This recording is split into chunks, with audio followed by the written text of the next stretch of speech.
Hello students, welcome to this channel. तो आज के ट्यूटोरियल में मैं 12 क्लास के मैथमेटिक्स का एनसीईआरटी बुक के एक्सरसाइज 12.1 का क्वेश्चन नंबर 9 का सॉल्यूशन बता रहा हूं। सो आप इस ट्यूटोरियल को अंत तक जरूर देखिएगा। आइए हम लोग इस ट्यूटोरियल को शुरू करते हैं।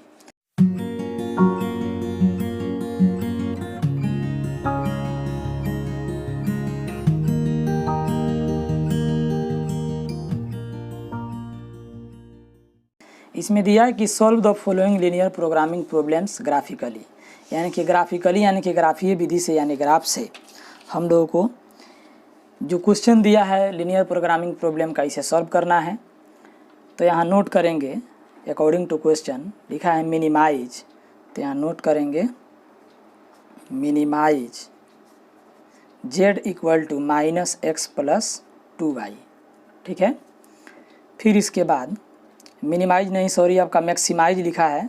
तो यहाँ पे नोट करेंगे मैक्सिमाइज, है ना, z equal to -x + 2y। उसके बाद हो गया सब्जेक्ट टू द कॉन्स्टेंट्स। तो यहाँ नोट कर देंगे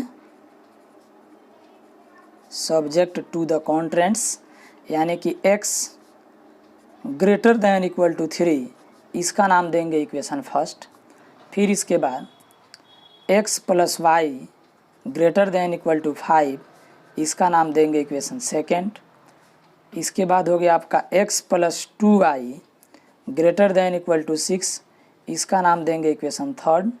और y greater than equal to 0, इसका नाम देंगे इक्वेशन 4। तब इसके बाद अब यहाँ हम नोट करेंगे the corresponding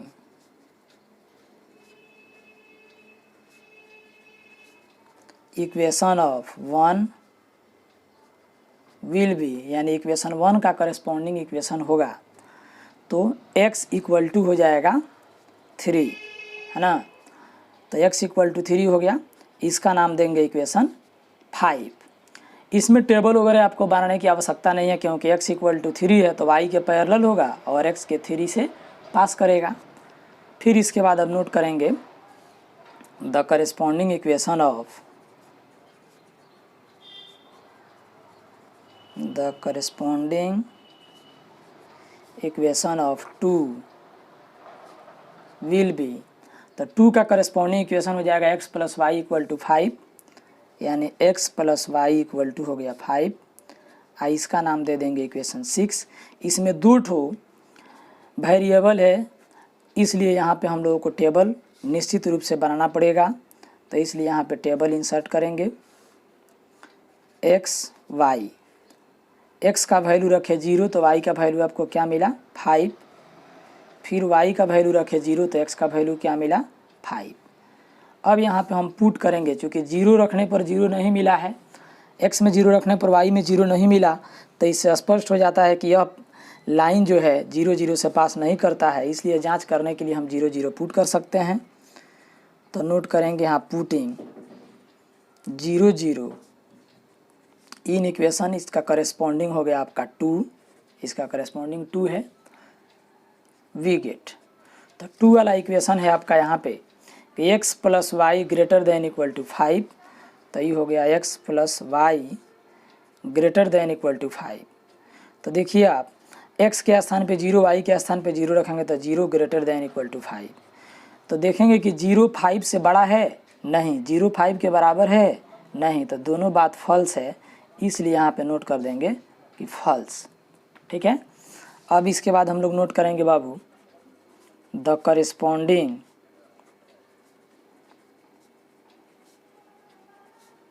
equation of 3 will be. तो 3 का करेस्पॉन्डिंग इक्वेशन होगा, तो देखिए x + 2y इक्वल टू 6 हो जाएगा। तो यहाँ पे नोट कर देंगे x + 2y इक्वल टू 6, इसका नाम देंगे इक्वेशन 7। और इसके लिए भी एक तो टेबल हम लोग यहाँ इंसर्ट करेंगे यानी बनाएंगे। तो x y, तो x में रखे 0 तो y में आपको क्या मिला 3 मिल गया, और y में रखे 0 तो x में आपको 6 मिला। तो ये भी 0 रखने पर 0 नहीं मिला है, तो यहाँ नोट करेंगे पुटिंग 0 0 इन इक्वेशन इसका करेस्पॉन्डिंग यानी 3 वी गेट। तो 3 में हम लोग रखेंगे तो देखिए 3 में आपका x plus 2i greater than equal to 6। तो यहाँ हो गया आपका x plus 2i greater than equal to 6। तो दिस इम्प्लाई अब x के स्थान पे 0 y के स्थान पे 0 तो ये हो गया 0 ग्रेटर देन इक्वल टू 6। तो 0 बड़ा है 6 से तो नहीं, 0 बराबर है 6 के तो नहीं, दोनों बात गलत है। तो यहाँ नोट कर देंगे फॉल्स। फिर इसके बाद अब नोट करेंगे 3 तक हम लोग काम कर चुके, इक्वेशन 4 के लिए काम करना है। तो द करेस्पॉन्डिंग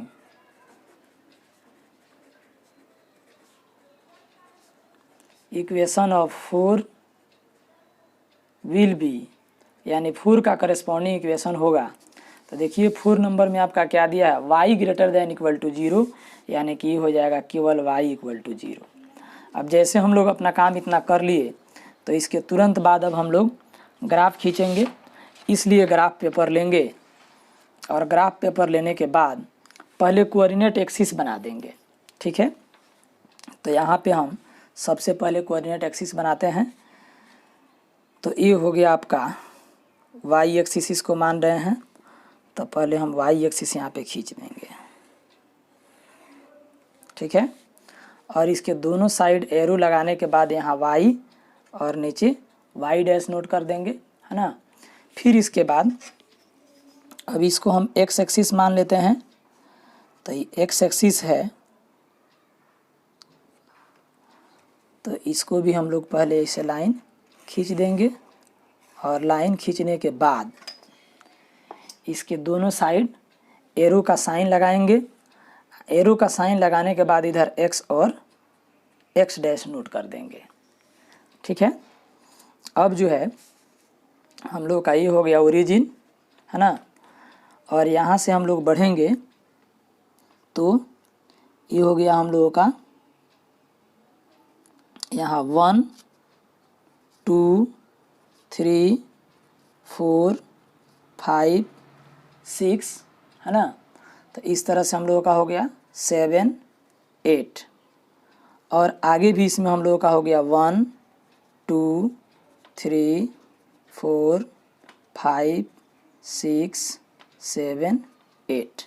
ठीक है, अब इसके बाद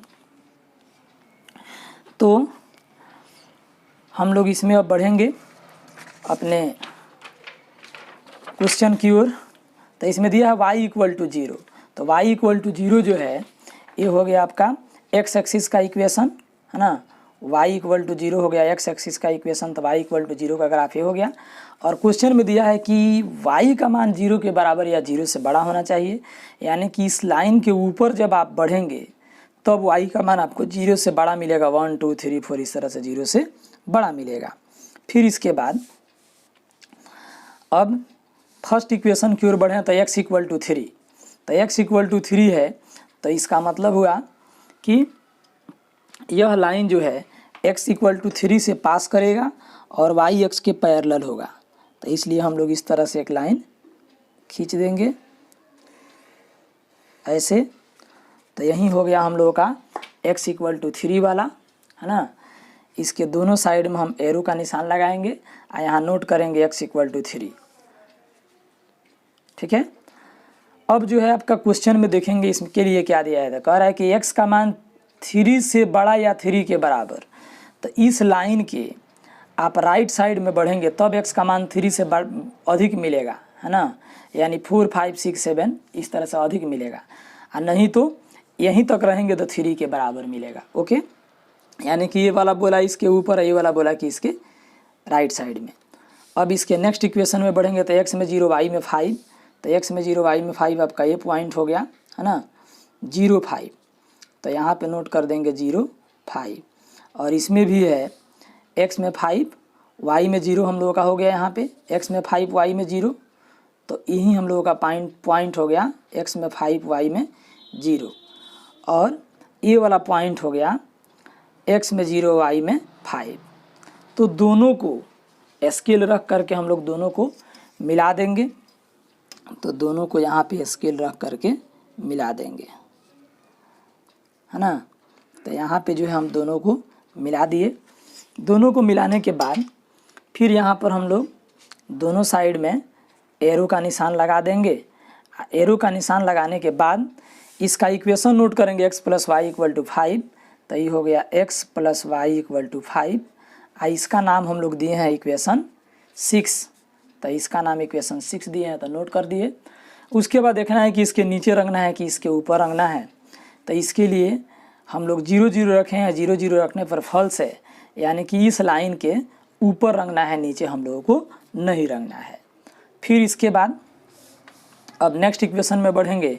तो x में 0 y में 3। तो x में 0 y में 3, तो आपका ये वाला पॉइंट हो गया x में 0 y में 3, 0 और 3। x में 6 y में 0, तो x में 6 y में 0 आपका ये वाला पॉइंट हो गया, है ना। x में 6 और y में 0। अब फिर हम लोग ये दोनों पॉइंट को मिला देंगे। तो दोनों पॉइंट को यहाँ पे मिला देंगे।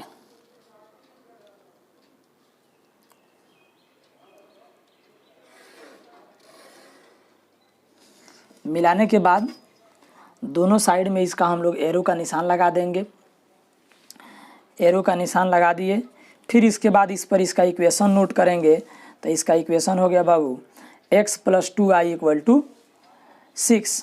तो इसमें नोट कर देंगे x + 2y = 6 है। इसका नाम इक्वेशन 7 दिए हैं। अब देखना है इसके नीचे रंगना है कि इसके ऊपर रंगना है। तो इसके लिए हम लोग 0 0 रखे हैं। 0 0 रखने पर फॉल्स आ गया है।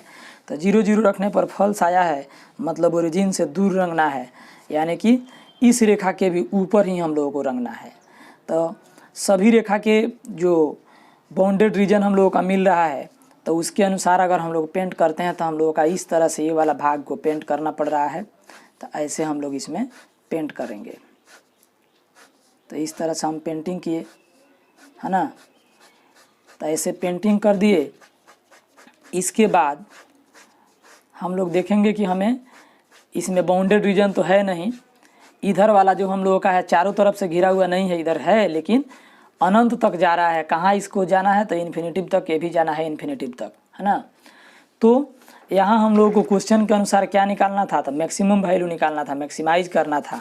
तो फिगर देखने से ही हम लोगों को पता चल गया कि इस फंक्शन के पास जो है क्या है, तो मैक्सिमम वैल्यू नहीं मिलेगा। तो यहाँ हम लोग नोट कर देंगे कि फ्रॉम फिगर